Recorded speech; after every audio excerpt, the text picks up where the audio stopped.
From the Digital Media Center, on the campus of Southern Oregon University in Ashland, Oregon. This is Ramping Up Your English, an educational program for intermediate level English language learners. Here's your host for Ramping Up Your English, John Letts.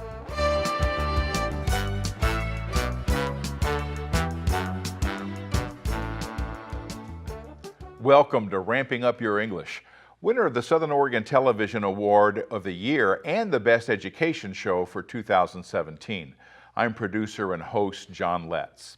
Ramping Up Your English is an instructional support program for intermediate level English learners.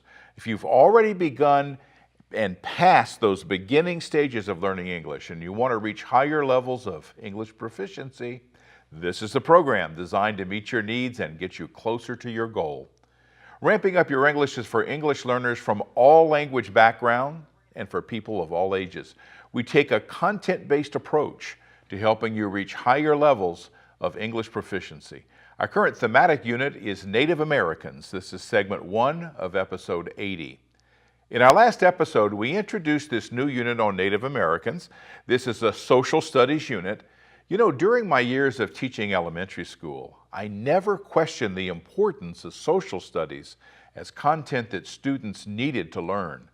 Events in the past 2 years in the United States point out how vital it is for everyone to know how our government works and its role in our society. Knowing our shared history is especially critical to avoiding the mistakes and misdeeds that have been committed during the years. Let's dig deeper into why we need to know these things.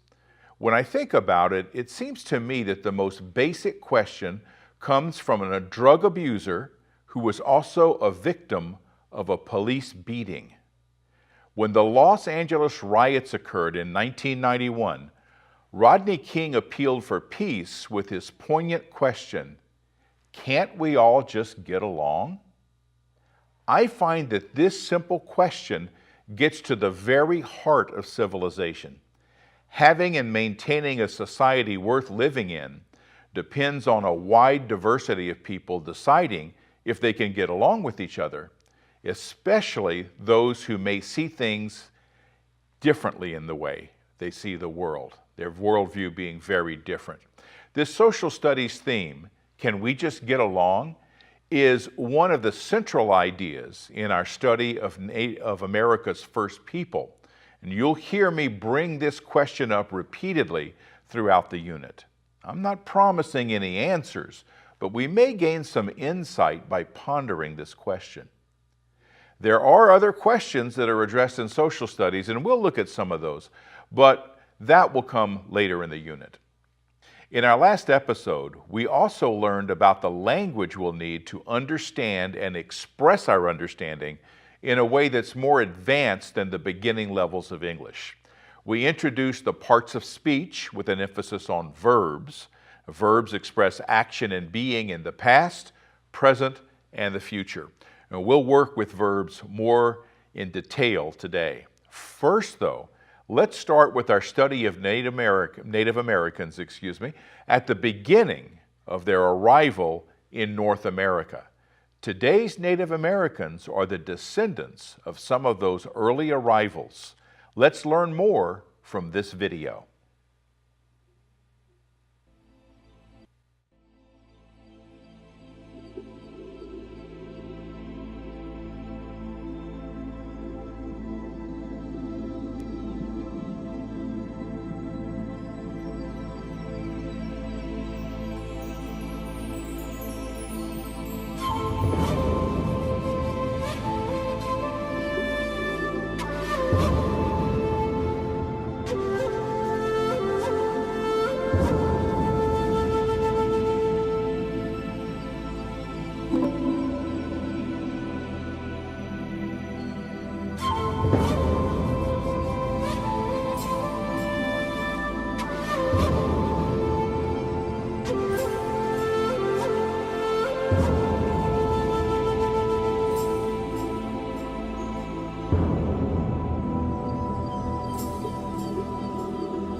The first humans to step foot in North America survived unimaginable cold to begin a migration and population of 2 vast continents. To the best of our knowledge, that meant crossing a wide bridge of land that no longer exists. Early immigrants, it's believed, kept pushing east and south as they pursued their food source, mammoths and mastodons and giant sloths, all of which would fail to adapt to cataclysmic changes on this new continent. These early people encountered a world where huge areas were covered with ice sheets a mile thick. Over time, they moved great distances from today's Canadian Arctic to the southern tip of South America. All along the way, they left signs of their existence here. DNA, linguistic, and dental evidence supports the theory of Beringia, the land bridge during a time of low ocean levels, as being the most likely source of the earliest migration to America. Further physical evidence places these early inhabitants with the megafauna that once roamed the continent.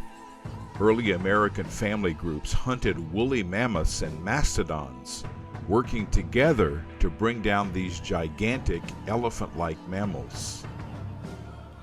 Some researchers suppose that these species were hunted to extinction, but there's no evidence of that. It's equally likely that their disappearance resulted from climate change, a change that the people here survived by adapting to those changed conditions. Not all first Americans hunted woolly mammoths. In the deserts of eastern Oregon, the oldest human DNA yet found in America was found in Paisley Caves. People occupied these caves when American horses and camels were present here. A stone-lined hearth and tools were found in the cave that once was on the edge of a lake. These western-stemmed points are totally different from Clovis points. That lake has dried out with the change in climate from that time, and the arid country has made possible the preservation of the objects left by these early Americans. Researchers found a large number of skeletons from waterfowl, fish, and large mammals like camels. Fossilized human scat indicate this sample dates back to over 14,000 years ago, the oldest human DNA present in America. Prior to the discovery at Paisley Caves in Oregon, it was thought that the Clovis people were the first North American settlers. Clovis hunting tools placed them in America 13,000 years ago. Archaeological materials from near the same time frame were found on the Channel Islands off the coast of what today we call California. About the same time, humans arrived in the Great Basin, where they found a cool and wet climate, unlike today. Evidence of human presence 12,000 years ago has also been found on the Oregon coast. People were obviously moving through the area as ice sheets were melting enough to provide passage for people to move. 11,000 years ago, in what's now New Mexico, hunters used spear points that were made in a different way than the widespread Clovis points. This is called the Folsom culture by anthropologists. Researchers can learn a lot about people of the past by studying spear points. At this marsh-side kill site, 23 bison were killed using distinctive tools. This was the first time artifacts undisputedly made by humans were found directly associated with faunal remains from an extinct form of bison. The Fayetteville Museum in Klamath Falls, Oregon, has a collection of hunting tool points. This online video educates visitors on projectile points and what they tell us about American Indians. The Fayetteville Museum's educational online video series wouldn't be complete without acknowledging our incredible arrowhead collection. Let us begin with a Clovis point. First found in Clovis, New Mexico, this point was discovered with ancient mammoth bones. The Clovis point attributes, it seems, were specific to the Americas, and this design spread quickly. Chipped points are found composed of various rock and minerals, including obsidian, chert, and jasper. This fine example of a Clovis point was found in Silver Lake, Oregon, and is now a part of the permanent collection at the Fayetteville Museum. One of the museum's founders, Gene Fable's most prized pieces in the collection is the fire opal arrowhead. It's believed that this projectile point was used for ceremonial purposes. The counties of southern Oregon and northern California were home to many Native American tribes. Artifacts like these can tell us a lot about ancient Americans, as well as the people who live here now, millennia later.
You're watching Ramping Up Your English. This is segment 2 of episode 80.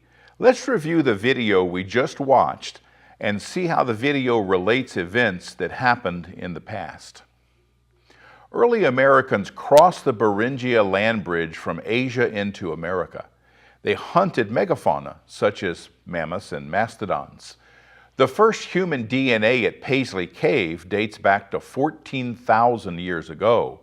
Clovis points were dated back to 13,000 years ago.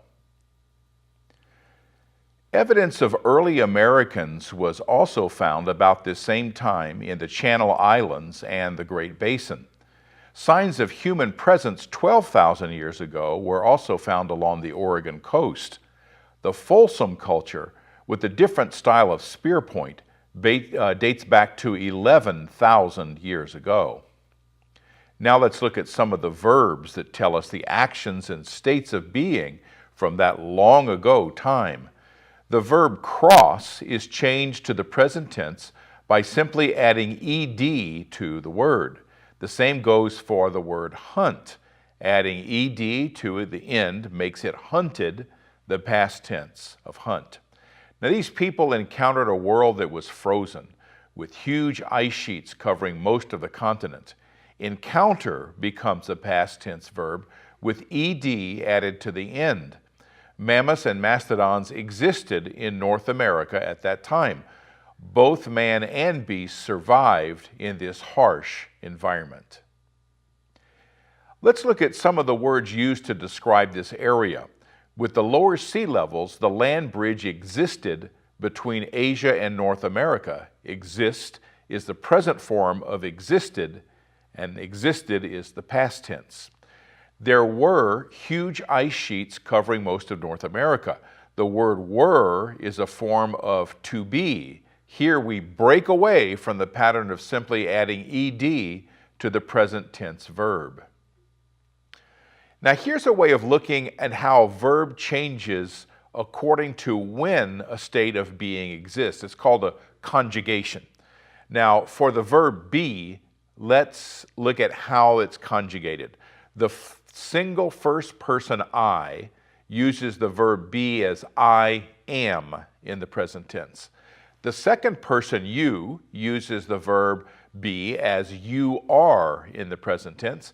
And the third person, he, she, or it, uses the verb be as he is, she is, and in the case of an ice sheet, it is in the present tense.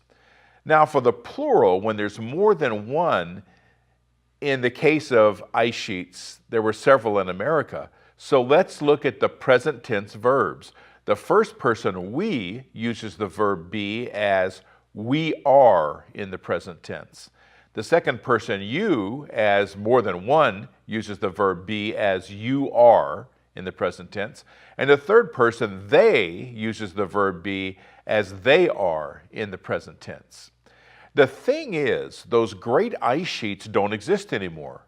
All that ice melted thousands of years ago. Let's conjugate the verb to be in the past tense. We again start with the single first person I. The first person I uses the verb be as I was in the past tense.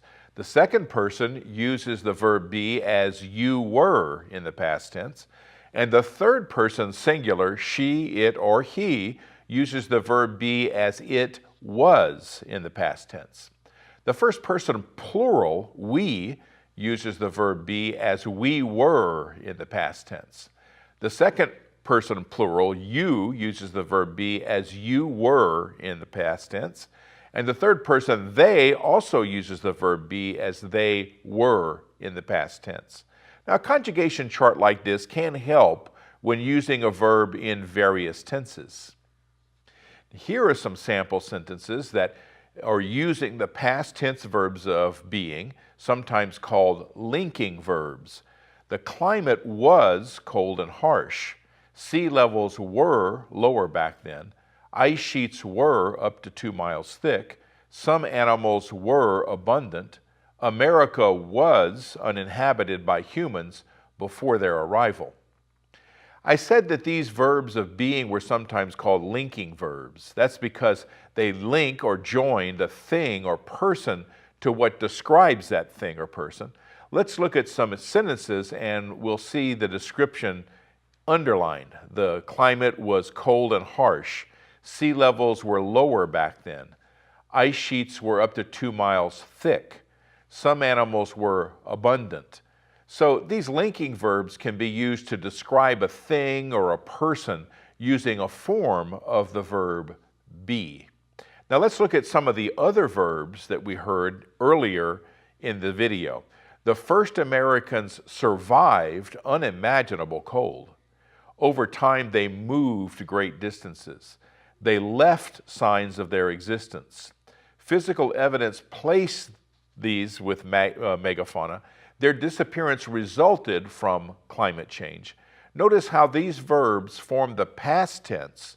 The first one, survived, added only the letter D to the word survive, a word that ended in E. It's the same with the verb moved. Since move ends in an E, only a D is added. I'll come back to the verb left. The verb placed, again, just added D on the end. With the verb resulted, we had to add both an E and a D, since the present tense verb result does not end in an E. Let's look at the verb left. It's the past tense of the verb leave. Now that verb ends in E, but we didn't add a D to form the verb leaved. There is no English word there's no word in English. The word is left is an example of the irregular verb. Just like the verb be, it's not what you think by just adding ed. English has quite a few irregular verbs, and I've listed a few that were used in this video. The past tense of find is not find, it's found. The past tense of think is thought, not the word thinked. And the past tense of have is had. The past tense of become is became, not becomed. And the past tense of rise is rose. Now, the rule of forming the past tense of a verb still stands. You add an ed to the end of a present tense verb unless it ends in e, and then you just add the d. Just remember that some verbs are irregular, and you can't just add ed to the present tense. So, how do you know which verbs are irregular? Well, generally you just have to use your ear to discern the verbs sound. Do they sound right, and which don't sound right when used in the past tense. You can also learn about these by reading English. Many of our irregular verbs are the most commonly used words. So reading material with simple language, like children's books, will likely be your best source of encountering irregular verbs. Ego4u.com will link you to a list of common irregular verbs. This list will provide a great resource. Irregular verbs can also be found in the dictionary with present tense verb listing. Some dictionaries even have a list of irregular verbs and their various tenses. I also have a link to a list of irregular verbs on my website, letscreate.org. Let's begin segment 3. Now thinking back on the video we watched earlier in the episode, we're looking at events that happened an extremely long time ago, as the video stated. Native Americans also tell us that they've been here since time immemorial. While there's linguistic, genetic, and archaeological evidence that ancestors from long ago crossed over from Asia, the origin myths that indigenous people passed down tell a different story. Speaking of story, I'm going to share part of an origin story of the Cherokee people. When all was water, the animals were above, beyond the arch, but it was very much crowded, and they were wanting more room. They wondered what was below the water. At last, Beaver's grandchild, the little water beetle, offered to go and see if it could learn. It darted in every direction over the surface of the water, but it could find no firm place to rest. Then dived to the bottom and came up with some soft mud, which began to grow and spread on every side until it became the island which we call Earth. It was afterward fastened to the sky with 4 cords, but no one remembers who did this. At first, the world was flat and very soft and wet. The animals were anxious to get down and send out birds to see if it was yet dry, but they found no place to light and came back again beyond the arch. At last it seemed to be the time, and they sent out Buzzard and told him to go and make ready for them. This was the great buzzard, the father of all buzzards we see now. He flew all over the earth, low down near the ground, and it was still soft. When he reached the Cherokee country, he was very tired, and his wings began to flap and strike the ground, and wherever they struck the earth, there was a valley, and where they turned up again, there was a mountain. When the animals saw this, they were afraid that the whole world would be mountains, so they called him back. But the Cherokee country remains full of mountains to this day. And so that's a part of a creation tale of the Cherokee people. In studying Native Americans, there are many stories. Some stories agree with other stories, but some don't agree at all. It reminds us that America was filled with many diverse groups of people, and many of them had very different ways of life than others. This ends segment 3 of episode 80. I love to hear from viewers. You can send me an email at letscreatepro@gmail.com. Be sure to visit my website, letscreate.org, to see the support materials for this episode, including that list of irregular verbs I talked about earlier. Click on the link to the Native American unit and navigate to the Episode 80 page.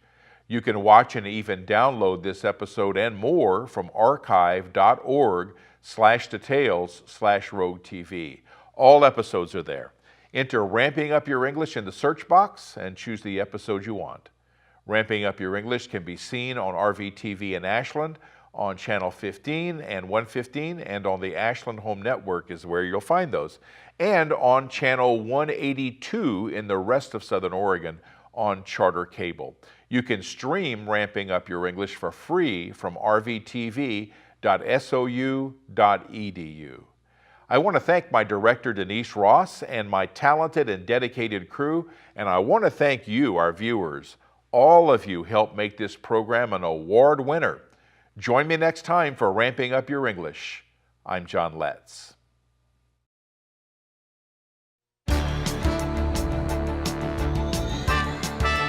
From the Digital Media Center, on the campus of Southern Oregon University in Ashland, Oregon. This is Ramping Up Your English, an educational program for intermediate level English language learners. Here's your host for Ramping Up Your English, John Letts.